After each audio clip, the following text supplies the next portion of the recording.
मैं डॉक्टर वीना ढेनवाल, सह आचार्य राजनीति विज्ञान विभाग, राजकीय लोहिया महाविद्यालय चूरू। आज का हमारा टॉपिक है भारतीय संविधान की विशेषता अथवा लक्षण। कोई भी देश अपना संविधान अपने देश की परिस्थितियों को अनुकूल या हम कह सकते हैं कि परिस्थितियों को ध्यान में रखकर बनाता है। भारतीय संविधान भी अपने देश की परिस्थितियों को ध्यान में रखकर बनाया गया था। आज हम यहाँ पर चर्चा कर रहे हैं भारतीय संविधान की मुख्य मुख्य विशेषताओं पर। पहली विशेषता है लोकप्रिय प्रभुसत्ता पर आधारित संविधान। इसका मतलब है भारतीय संविधान जनता द्वारा बनाया गया था। भारतीय संविधान की अंतिम सत्ता जनता में निहित है और जनता ने ही इसे राष्ट्र को समर्पित किया था। दूसरी विशेषता है निर्मित, लिखित और सर्वाधिक व्यापक संविधान। निर्मित का मतलब है भारतीय संविधान को संविधान सभा द्वारा इसका निर्माण किया गया था। लिखित संविधान से मतलब है इसका अधिकांश भाग लिखित है।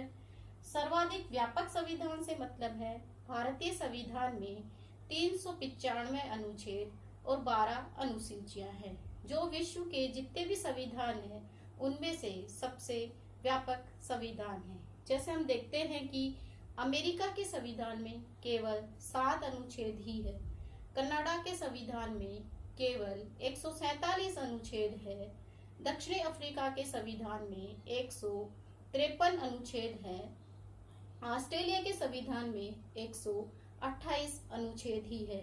इसका अर्थ है भारतीय संविधान विश्व के जितने भी संविधान हैं उनमें से सर्वाधिक व्यापक संविधान है।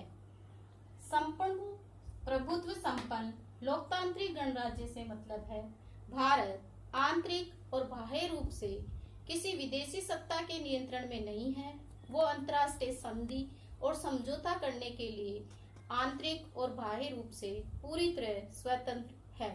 लोकतांत्रिक गणराज्य का मतलब है हमारा जो राष्ट्रपति है वो जनता द्वारा अप्रत्यक्ष रूप से निर्वाचित राष्ट्रपति होता है। वह ब्रिटिश के सम्राट जैसे वंशानुगत नहीं होता।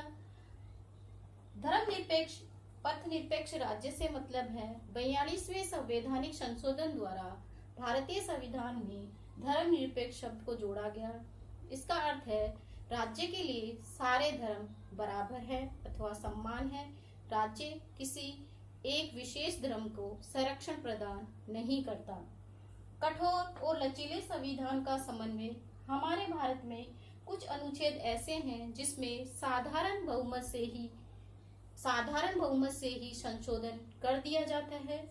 कुछ अनुच्छेद ऐसे हैं जिसमें संसद के उपस्थित सदस्यों के 2/3 बहुमत के साथ साथ प्रत्येक राज्य की विधानसभा के 2/3 बहुमत की भी आवश्यकता होती है। संसदात्मक शासन व्यवस्था। हमारे यहाँ संसदात्मक शासन व्यवस्था मंत्रिमंडल में निहित होती है। मंत्रिमंडल व्यवस्थापिका में से बनता है और ये व्यवस्थापिका के प्रसाद पर्यंत ही अपने पद पर बने रहते हैं। एकात्मक लक्षणों सहित संघात्मक शासन। एकात्मक शासन का अर्थ है संविधान द्वारा जो हमारी शक्तियां हैं शासन की वो केंद्र और राज्यों में विभाजित न होकर सारी शक्तियां केंद्र के पास है। संघात्मक शासन का मतलब है कि संविधान द्वारा केंद्र और राज्यों में शक्तियों का विभाजन किया गया है। हमारे यहाँ संघात्मक शासन है, लेकिन जब राष्ट्रपति शासन लागू होता है तो हमारा संघात्मक शासन एकात्मक शासन में परिवर्तित हो जाता है।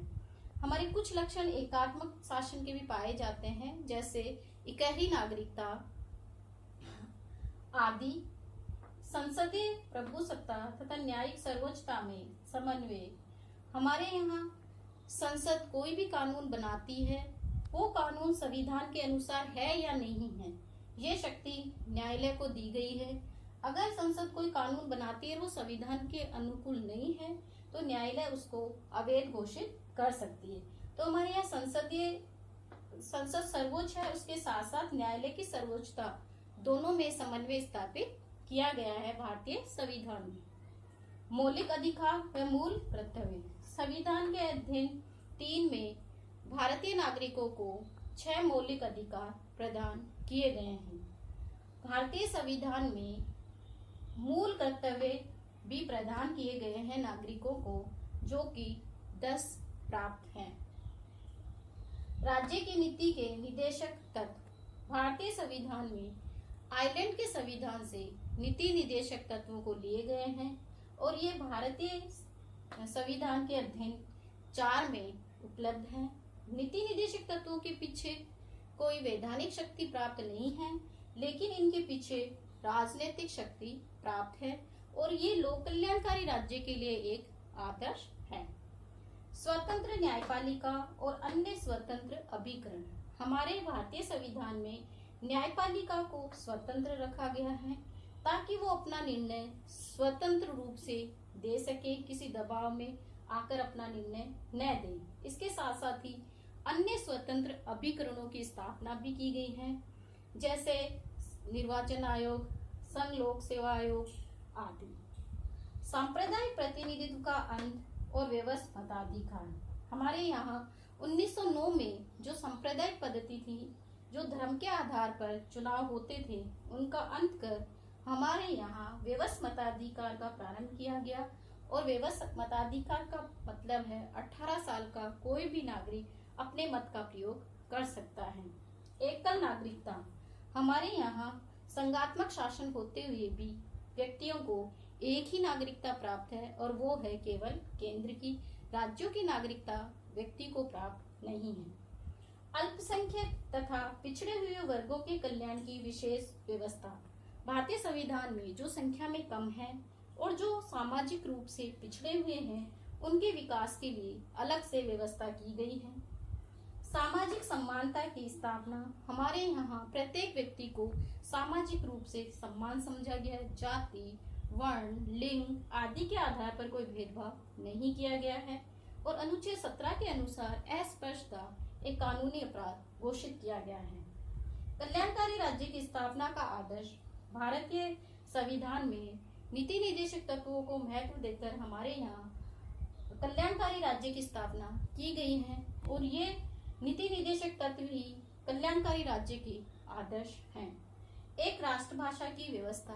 भारतीय संविधान में एक राष्ट्रभाषा हिंदी को राष्ट्रभाषा के रूप में घोषणा की गई है। इसके साथ ही साथ अन्य जो लोकल भाषाएं हैं 22, उनको भी मान्यताएं प्रदान की गई हैं। यहाँ आज हमने चर्चा करी है भारतीय संविधान की जो प्रमुख विशेषताएं हैं उन पर। धन्यवाद।